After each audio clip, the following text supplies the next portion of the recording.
Bismillahirrahmanirrahim. Em nome de Deus, o Clemente, o Misericordioso. Luz, paz, conhecimento para todo o Brasil. Conheça o Islã. Assalamu alaikum.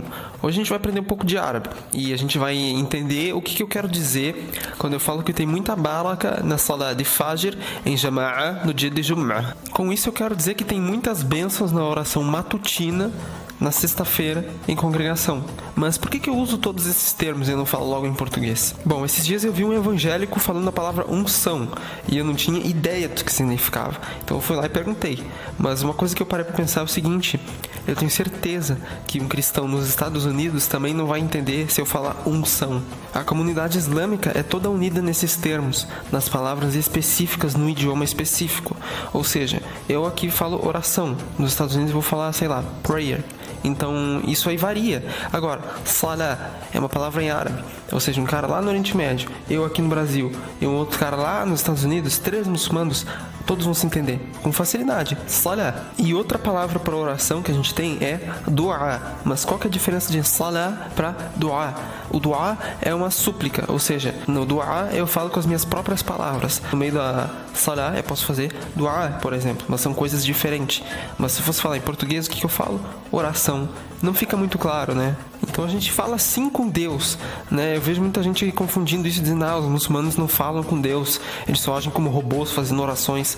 Mas não é bem assim. A diferença é, a gente tem bem certinho dividido o momento que a gente faz a salah e o momento que a gente faz du'a. A gente tem sim que memorizar um texto específico para fazer na hora da oração.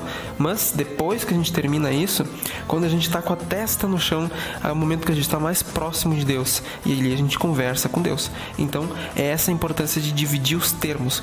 Eu vou fazer oração. Mas peraí, tu vai fazer oração ou tu vai fazer oração? Vou fazer oração. Você quer a notícia Aladim ou a notícia Aladim? A notícia Aladim. Então por isso a gente disse, eu vou fazer a salah, depois eu vou fazer du'a. Um outro exemplo é fé, crença. A gente dá vários significados para cada uma dessas palavras, mas o que realmente elas querem dizer?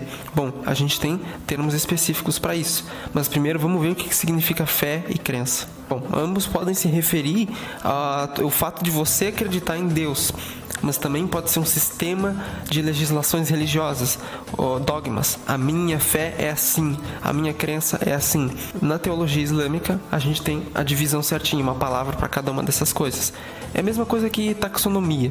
A gente usa termos em latim para os cientistas entenderem de que bicho que eles estão dizendo. Se a gente não tiver palavras específicas para se referir a coisas específicas, a gente vai acabar se confundindo com muita facilidade. No Islã, a gente tem iman, e isso se refere ao fato de nós acreditarmos em Deus e nos profetas. Agora, o que é a coletânea de dogmas? Por exemplo, o fato de a gente acreditar em anjos, em revelação, em visões. Aí é a aqida, é o sistema de crenças do Islã. Por exemplo, a gente tem imã na aqida, só que a aqida é uma questão mais complicada. Tem pessoas que dedicam a vida para estudar quais que são as crenças, o que é certo, o que é errado, né? Porque elas têm imã, elas têm fé. A questão de falar essas palavras em árabe não é um charme, eu não estou querendo ser árabe aqui. Ser árabe não tem nada a ver com ser muçulmano. Mas agora, em que língua que a gente falaria? Como é que a gente poderia unificar termos, né? Como é que a gente poderia se comunicar de uma maneira global? Por exemplo, vamos falar da oração.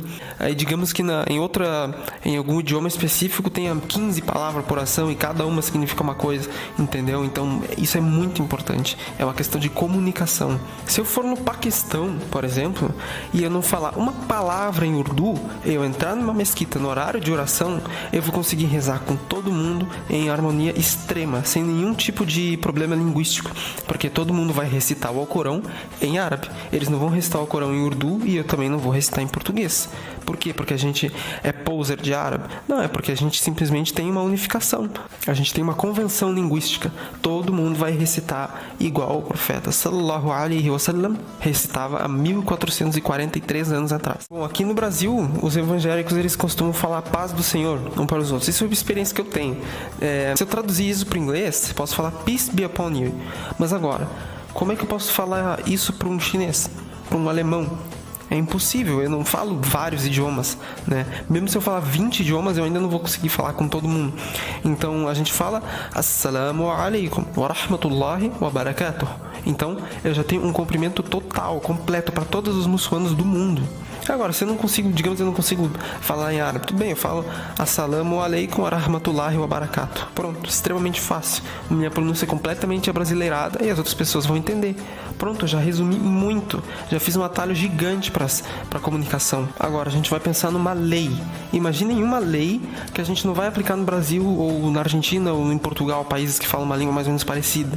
A gente vai aplicar essa lei no mundo todo e todo mundo vai entender, vai saber exatamente o que a gente está querendo dizer nessa lei. Se, por exemplo, a gente quisesse classificar homicídio doloso nessa lei, como é que a gente ia classificar se cada um fala de um jeito? Agora, digamos que doloso em algum outro idioma possa causar alguma confusão, que tenha outro significado, mas o outro tem 3 palavras para isso, mas ele escolheu um específico que, se a gente traduzir, vira outra coisa, entendeu? Então a gente começa a se confundir muito. Agora, o Islã, ele veio como misericórdia para todo o mundo. Então, como é que a gente faria essa simplificação de, eu vou traduzir para o meu idioma e tá tudo certo. O outro traduz para o idioma dele e tá tudo certo. Se tem uma tradução, é uma interpretação para aquele povo, para aquele pessoal que fala aquele idioma, mas não é um significado profundo. Porque aquilo ali já foi alterado. Estava no idioma X, agora está em Y. Então, digamos que tenha 10 pessoas falando 10 idiomas diferentes, mas todas entendem árabe. Elas vão lá, fazem interpretação e tiram do árabe a interpretação para explicar para o povo delas. Mas eles tiram do mesmo idioma, entendeu? O cara que fala inglês e o cara que fala indiano, os dois vão tirar do mesmo idioma, que é o árabe. Então, a Sharia é uma lei muito específica. A gente tem especificação para o casamento, para a herança, para a relação sexual, para divórcio, para tudo, absolutamente tudo. Então, é muito importante a gente unificar isso também. Tem lei também, por exemplo, para batalha. Não posso matar criança, mulher, pessoas que não estão lutando, homens, né? Por exemplo, trabalhadores, religiosos, esse tipo de pessoa. Então, tem uma abrangência muito grande para a gente ter exatamente muito bem definido o que a gente vai fazer como sendo certo ou errado. O Corão diz o seguinte: وَإِنَّهُ لَتَنْزِيلُ رَبِّ الْعَالَمِينَ بِلِسَانٍ عَرَبِيٍّ مُبِينٍ. Então agora eu vou falar um exemplo de uma parte da lei que é muito importante. O que a gente classifica como zina. É um pecado e é um crime também na Sharia, que é adultério. Mas agora, o que é um adultério especificamente? Como é que a gente vai dizer isso é adultério, isso aqui não é? Ou isso aqui esbarra o adultério, mas não chega a ser ele propriamente dito.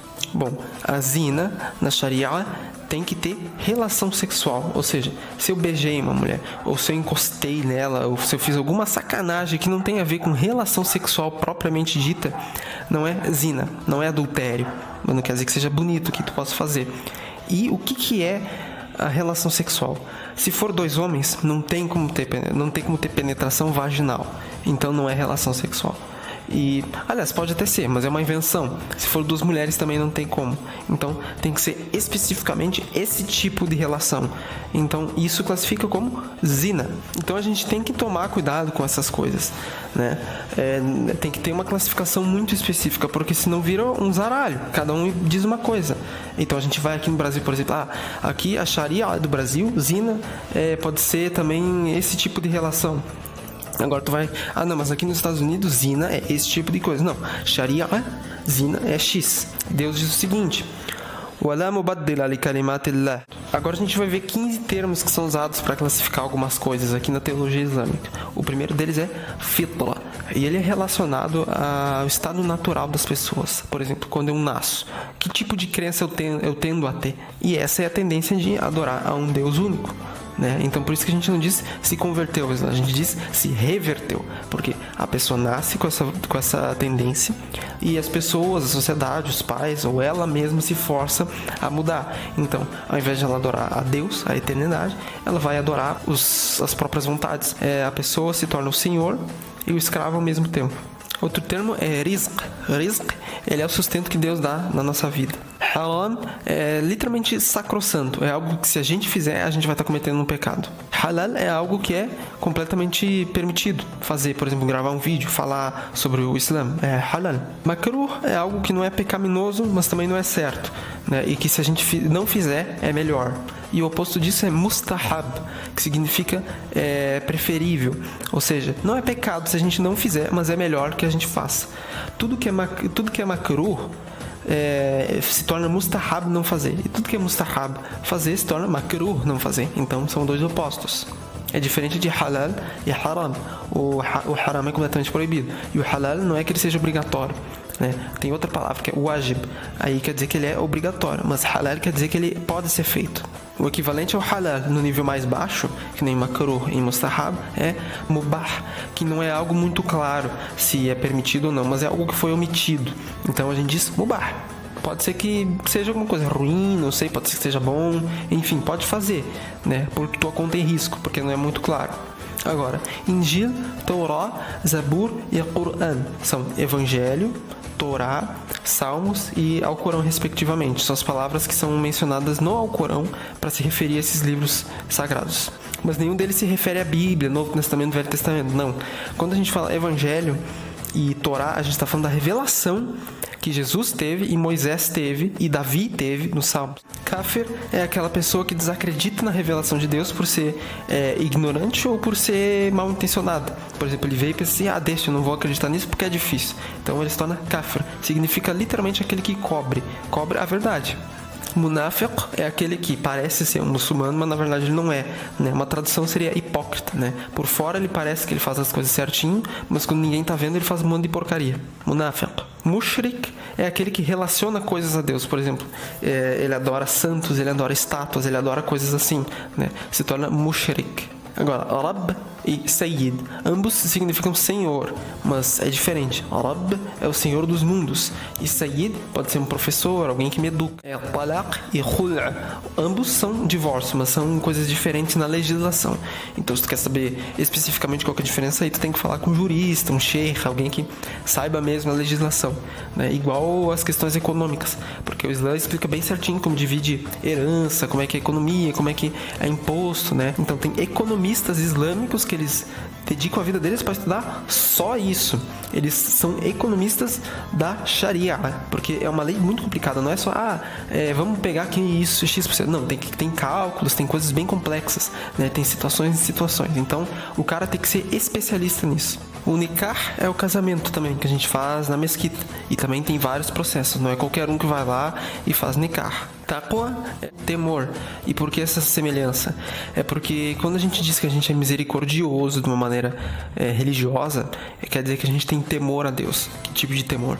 O temor de respeito. A gente respeita a Deus. Tem ainda mais dezenas de palavras pra gente aprender, mas daí eu ficaria o dia inteiro falando. Então, jazakumullahu khair, wassalamu alaikum wa rahmatullahi wa barakatuh.